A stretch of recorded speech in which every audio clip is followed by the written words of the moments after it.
Hi friends, in continuation to our earlier video where we have refined the raw account which was looking like this with multiple spaces and all into this form while using certain logics, if logic and all, we'll continue to make an analysis based on this particular file. This is the file which is serving a term loan. So I've also taken a master file from the branch which speaks about the loan amount he has taken, from which date the EMI starts, how many EMIs he has to pay, and what is the EMI amount. Now before that, we have this description which is a narration which we want to have our own tagging. So let's call it as summary description. So initially we'll start with the filtering, where let's say I want to filter those credits where I'm looking for repayments. So these are all repayments what he has done. Second filter, let's say I'm looking for interest, contains interest. In this interest, again you have some penal interest which I don't want to have. I'll customize my text filter by saying doesn't contain penal. These are the interests. Let's call it as an interest. Now let's consider those blanks which are still left to be filled. Again, let's contains penal interest which you have ignored earlier. We'll call it as a penal interest. And whatever is left, of course, first one is loan disbursement amount, so let's call it as disbursement. The rest of all, we have insurance, required expenses and all, call it as other charges. As I was saying earlier, this is an indicative way which you can probably set your own rules, and you have date which is falling into various financial years. So let's call it as a period where I want to find out for which financial year it belongs to. So I'll use a simple logic using if month of this particular. That is, if I'm using month, it will get me the month number. If it is greater than 3, that means it is falling into the next financial year. I'm going to use year of the date plus 1, that will be the next financial year. Otherwise, the same year. So this will get me the year to which it belongs to, considering the financial year, that is from April to March. Using this particular file along with the master data what we have received, I'll be doing my analysis. Now in this case, if you see the rate is missing, we can still find out a rate using our Excel function called rate. NPA is the period for which you have taken the loan. Payment is what is the monthly payment. Because it's an outflow, I'm going to say minus of this 4,000. Then again you have present value, that is the loan amount what you have received, that is a positive inflow. This is per month interest. This I'll be multiplying with 12. This is the rate per annum. And what is the EMI start date? We have EMI start date as this.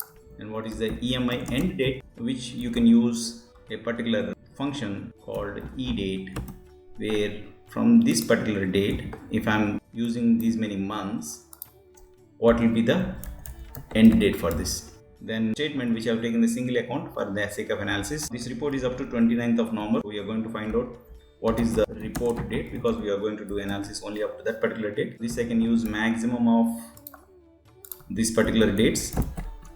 It should be month end. So again, I'm going to use EO month, that is end of month, staying in the same month. What will be the end of the month for the report date? I want to find out how many EMIs you would have served as on this date, because we are making analysis only up to this date. Number of EMIs till report date. We can use a Excel function called date diff, that is the date difference between 2 days. So date diff start date, comma end date, that is the report date what we are looking for, and how many months. M. We'll fetch the number of months, 32 EMIs. I'm going to call it as EMI number, and let's call it as EMI date. That's going to be 1, 2, and of course EMI date, start date being this. For every month I want to get, I'm going to say E date, start date, and 1. Now this one I can customize. So let's call one more information, EMI serving period, whether it is monthly, quarterly, so and so. Let's call it as 1, as of now monthly. So I'm going to use the reference of this particular cell, so that if someone says it is quarterly, I'm going to say 3, the EMI date will be 10th of June. If someone says half yearly, that will be September. And if I'm saying 12 months, because certain loans like gold loans or agri loans, that will be a single payment. So accordingly I can modify this. So if it is term loan which is being served month on month basis, so I'm just going to copy this across. So we got the EMI dates for the respective. Now in this case we have the EMI, but we don't have the interest, because if you speak about the asset classification, which we'll be covering in detail here, it speaks about whether the interest or the principal or both. If it is not paid beyond 90 days, then that has to be considered as an NPA.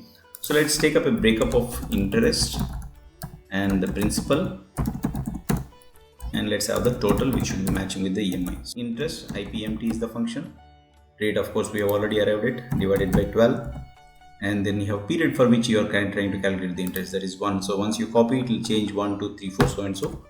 And the NPA is the period for which you have taken the loan. Let's freeze these things. I'm going to say F4 for this and F4 for this as well.